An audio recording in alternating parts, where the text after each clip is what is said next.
Get in. Get in. There's a fire. So there's a fire. You don't take orders very well, do you? Not anymore. From now on in, I'm just Yes, a plain... I know. Just a plain civilian. But in an emergency, I have the right to commandeer anybody, civilian or otherwise. Go ahead, commandeer.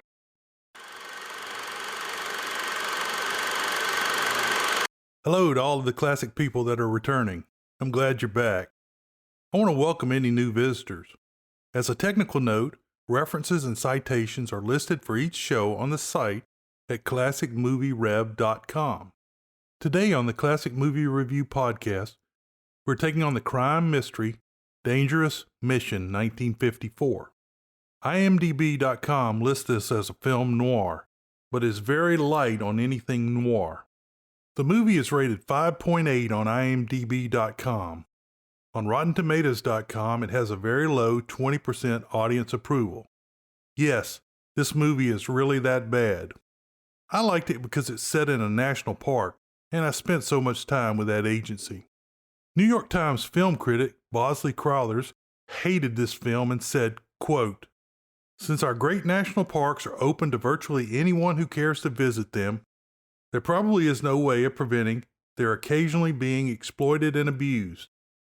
And that is most certainly what has happened to Glacier Park in the RKO film Dangerous Mission, which was plopped down flatly at the holiday yesterday. A company of Hollywood people had the cheek to play a tale that hasn't the vitality or intelligence of a good comic strip episode. It's a miserable, dull, and mixed-up fable about a hunt for a missing witness to a crime, with Vincent Price eventually emerging as some sort of villain, which is obvious all along," unquote. Yeah, he's right. Actors. Right. And I'm a Shakespearean actor. Victor Mature played Matt Hallett, a man that may be a killer. Mature was first covered in The Shanghai Gesture, 1941. Vincent Price played Paul Adams, a photographer and everybody's friend. This great horror actor was first covered in The Last Man on Earth, 1964. William Bendix played District Park Ranger Joe Parker. Bendix was a fairly shining part of this film. He was first covered in Detective Story, 1951. Dennis Weaver played the role of Park Ranger Pruitt. He was only on screen for a bit. Weaver was covered in The Bridges of Tokari, 1954. Piper Laurie played the role of witness Louise Graham. Laurie was born in Detroit in 1932. She started acting on stage at 11, and by the time she was 18, she was in a long-term contract with Universal. She didn't care for the role she was given in films such as Francis Goes to the Races, 1951, The Mississippi Gambler, 1953, and Dangerous Mission, 1954. Laurie broke her contract and lived in New York for a couple of years.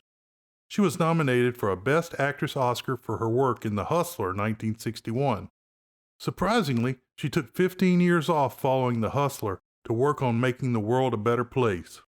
She played Sissy Spacek's mother in the horror film Carrie, 1976. This movie scared the crap out of me. Laurie was nominated for a Best Supporting Actress Oscar. She was again nominated for a Best Supporting Actress Oscar for the film Children of a Lesser God, 1986. Lately, she's played a bong-smoking granny in Hesser, 2010, and a granny in White Boy Rick, 2018, which is the saddest and most depressing movie ever. In 2011, she wrote her autobiography, Learning to Live Out Loud. She is still alive. Story. Let me explain. No, there is too much. Let me sum up. In a closed New York nightclub, a man named Battaglia is murdered by Johnny Yonkers, Kim Dibbs. The sound of high heels are heard. The unseen woman screams. Yonkers shoots at her, but she escapes. Later, Johnny is out on bond, but he is claiming self-defense. The district attorney believes there is a witness in hiding. Yonkers tells an unseen man to go where they think the witness is hiding, get friendly with her, and make sure her death looks like an accident. Matt Hallett, Victor Mature, drives a rental car into Glacier National Park, Montana. When he is paying his entrance fees, the ranger notices that he has a gun in his glove compartment. He calls it in to his boss, Joe Parker, William Bendix. Parker grabs his gun and heads to the lodge. The other ranger in the office is Pruitt, Dennis Weaver.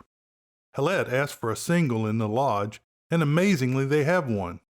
Hillette stops by the newsstand where Paul Adams, Vincent Price, is begging Louise Graham, Piper Laurie, to attend a party with him.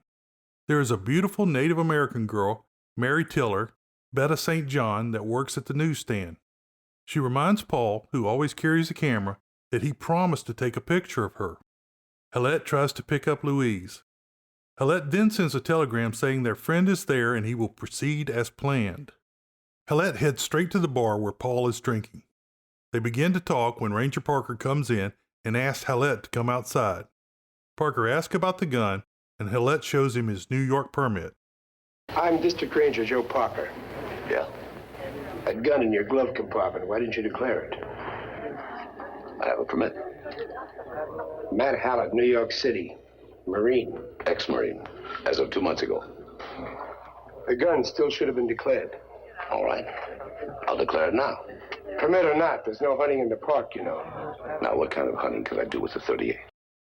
That night, the Barretts are hosting a Western party for other guests of the park. Hillette comes to the party with Mary. Ranger Parker is at the party also. The next day, Mary is getting an award from her university. Parker tells that Mary's father, Katunai Tiller, Steve Darrell, is wanted for murder. Parker says the Rangers have to do all kinds of jobs. Are you guys policemen, too? Oh, yes. Why, should that interest you for any reason? Not particularly. The ranger has to be a little bit of everything. Lumberjack, veterinarian, mountain climber. As a matter of fact, once... No. Yeah, it's a fact. Paul and Louise arrive. Mary dances with everyone. Hillette goes after Louise. Louise has a funny reaction to a slow tune on the piano. A folksy couple, Mr. and Mrs. Elster, are hee-hawing it up. This is really a funny contraption. There goes that playful husband of mine again. Just loves toys. He's got an electric train layout at home that costs $7,000. Can you believe it? Yes, I can believe it. Seems to have a mind of its own. They own a feed store.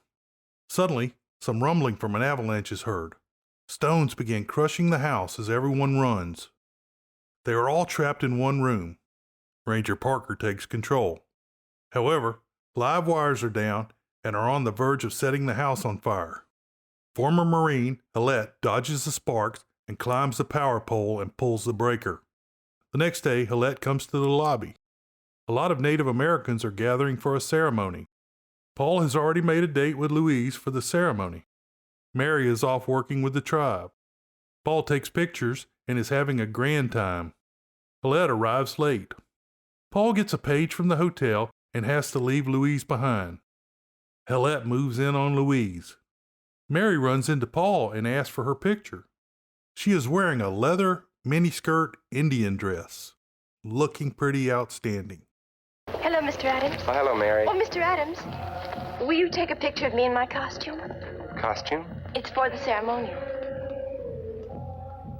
Do you like it? Yes, I like it very much. Paul says he can't now, but he'll call her later.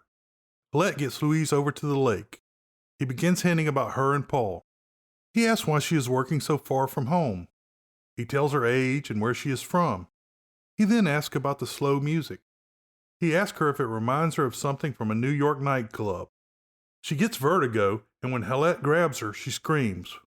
Paul shows up just at that time and takes her back to the hotel. Ranger Parker thinks Mary's award and presentation will be too much for her father to avoid. They plan on staking out the old schoolhouse. All the people from the lodge show up for Mary's award. Katunai Tiller watches the ceremony from a vent in the ceiling. Halfway through the speech, Mary sees her father and faints. She says some words in Blackfoot. Louise also sees her father. Katunai remains in the attic until the Rangers leave. Mr. Elster comes into the bar and sits with Paul. Paul is in a funk. Elster gives Paul a fancy engraved pistol. He says that this is a reminder. Then he says Johnny didn't send him down here to romance an Indian girl. Something to remember us by. Since you were nice enough to take those pictures of Miss Elster and me. Well, thank you. Open it. I don't understand. Is it a joke? No joke. A little reminder from you-know-where. All the time I thought you were just... I know. Adams, what do you think you're doing? Johnny didn't send you up here to waste your time romancing an Indian girl. Esther tells Paul that if Johnny wants to kill one of the two, it will be Paul that dies. Paul is definitely seeing Mary. Paul tries to force Louise into a date. Parker gets a radio call, and there's a fire burning. Louise agrees to go for a ride with Paul later. Parker orders Hillette and Paul into the car to fight the fire. What's up? Get in. Get in. There's a fire. So there's a fire. You don't take orders very well, do you? Not anymore. From now on in, I'm just a Yes, plain... I know, just a plain civilian. But in an emergency, I have the right to commandeer anybody, civilian or otherwise. Go ahead, commandeer. What is this, the National Park Service Draft Board? They suit the two civilians up in firefighting gear and head out. They start cutting fire breaks, felling trees, and digging a trench. A burning tree falls, and Hillette, Paul, and another man get cut off. Hillette is leading his crew and has to punch Paul to get him under control. After they are saved, Parker says this firefighting qualifies them for a 1-year job and a chance to take the civil service exam for a permanent ranger job. You could use a couple of stitches in that. Are you a doctor or a ranger? I told you, a ranger has to be a little bit of everything. It's a man-sized job. You know, a firefighting job like you fellas did would qualify a man for a temporary tryout as a ranger. Are you listening, Adams? Of course, there's a 1-year probationary period. When you pass the civil service exams, you're permanent. Are you listening, Adams? All directed to you, Hallett. You're more the Buck Rogers type. Woo-hoo! Back at the hotel, Paul gets to Louise first. Hillette shows up but is called away. Elster is walking around watching Paul. Paul convinces Louise that he has to talk to her about Mary. Louise leaves with Paul in his car. Hillette shows Parker his New York City police badge and says he has to arrest Paul. In Paul's car, the radio displays a blue alert for Paul Adams, a New York killer who has kidnapped Louise with an intent to kill her. He pulls a gun and she jumps out of the moving car. Paul turns the car around and forces her to jump over the cliff. Louise has fallen to a safe place. She hides until Paul is gone and climbs back up to the road. In just a few minutes, a ranger car picks her up. Matt is sent to collect her. Mary is in her room, desperately calling for Paul. Finally, Paul shows up and tells her he is about to be arrested. He tells her he is completely innocent. He says he will take her back to New York. She just has to lead him out of the park by a secret route. In the boat, Hillette tells Louise that she would have saved herself some trouble if she had just gone to the police. He tells her he is in love with her. Hillette finally realizes he needs to warn Mary that Paul is a killer. A man comes into the lodge and tells that he saw another man ditch a car in the woods. Hillette, Louise, and the man all go to the abandoned car. Louise tells of an Indian trail that leads out of the park. The man agrees to call the ranger while Hillette and Louise take to the trail. Elster talks about what a nice guy Paul was before leaving the park. Hillette and Louise struggle along the rough trail. Louise is doing it in a skirt and heels. Hillette goes forward at the Cave of the Wind. He is shot at. Louise sees that it is Katunai. She yells to him that his daughter Mary is in real danger. Katunai says the quickest way out of the park is across the glacier. Mary is walking easy and Paul is having a near-death experience. Mary took a wrong trail and they had to double back. They make it to the head of the canyon where the glacier is located. Katunai leads the other two to the glacier. Because of the wrong turn, they catch up quickly. Hillette shouts at Paul, and he and Mary take cover. Hillette has Louise shout out, letting Paul know that she is still alive, and Paul is shook. Katunai uses his rifle to keep Adams and Mary pinned. Katunai goes around to climb above, while Hillette keeps firing with the rifle. Parker and 2 mounted rangers are nearing. Katunai climbs 25 feet over Paul and Mary. Paul hears him and shoots, killing Katunai, who falls over 300 feet. Mary is knocked out trying to stop Paul from shooting her father. Hillette climbs to where Paul is standing. Paul tries to shoot him, but his gun is empty. He kicks Hillette in the face and he falls. Mary wakes, and Paul forces her onto the glacier. Louise gets a rope, and her and Hillette both head onto the glacier. Louise, still in heels, keeps up with Hillette. Mary gets into a struggle with Paul and he loses his gun. Hillette draws a bead on him. Louise runs to Mary, who has been knocked on the ground. Hillette steps into a hole and Paul attacks. While the two men are fighting, Louise grabs for the gun and falls into a crevice. Paul falls into a much deeper crevice. Hillette ropes down to Louise. Paul, who is still alive, reaches for the engraved pistol he got from Elser and fires a shot at Hillette. Hillette makes it to Louise and ropes her in. Paul fires at Hillette again, loosening a piece of ice. He fires a third time as Hillette climbs out. The fourth time he fires, the entire ice ledge holding Louise falls, crushing Paul. Louise is okay because Hillette has her tied in. Parker and the other Rangers arrive. Parker offers Hillette a job, which he turns down. Louise says she will marry Hillette. Louise, She's okay. what about Adams? He's dead. Too bad you're tied up, Alan. We could use you in the Rangers. Thanks a lot, Joe. Your country up here is much too rugged for me. What are you going to do with a character like this? I can marry you. Now there's an idea. I'll be right back with conclusions and the world-famous short summary following a word from our sponsors. Summary. This film was shot in 3D, explaining why they showed scenes like avalanches and forest fires. A lot of the film was shot in Glacier National Park, which was the 10th national park and it was established in 1910. The hotel from the movie is now called Glacier Park Lodge. The, quote, 150 glaciers known to have existed in the park 100 years earlier have greatly retreated and in many cases disappeared altogether, unquote. However, the website covering this information has been scrubbed by order of the current U.S. administration. World famous short summary. You knew Vincent Price was the bad guy. Hope you enjoyed today's show. You can find connections to social media and email on the site at classicmovierev.com or in the podcast show notes. If you enjoyed this show, go ahead and hit the subscribe button. If you've already subscribed, you can tell a friend, colleague, or family member about the show, or leave a review at Apple Podcast. It really helps the show get found.